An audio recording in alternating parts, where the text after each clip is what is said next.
అంటే గత 10 ఏళ్ల పాలనలో ఏం నడిచిందయ్యా అంటే రియల్ ఎస్టేట్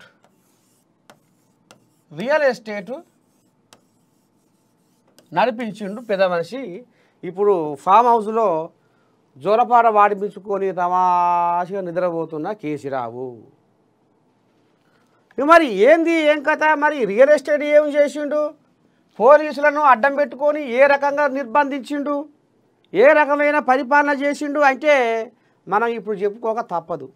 ఎందుకంటే ఇవాళ కంచె గచ్చిబావులిని కాపాడుకుందాము, పోలీసులను అడ్డుపెట్టి మేము దాన్ని రామసక్కదనంగా ఉన్నది ఉన్నట్టుగా చెప్తే మేము దాంట్లో ఏఐ ఉపయోగించకుండా, ఏ గ్రాఫిక్స్ ఉపయోగించకుండా, ఏ చేయకుండా సుప్రీంకోర్టు ఇచ్చిన తీర్పు సర్కారు భూమి అంటే దాన్ని ఏ రకంగా దీన్ని సర్కారుకు చెందకుండా చెయ్యాలి.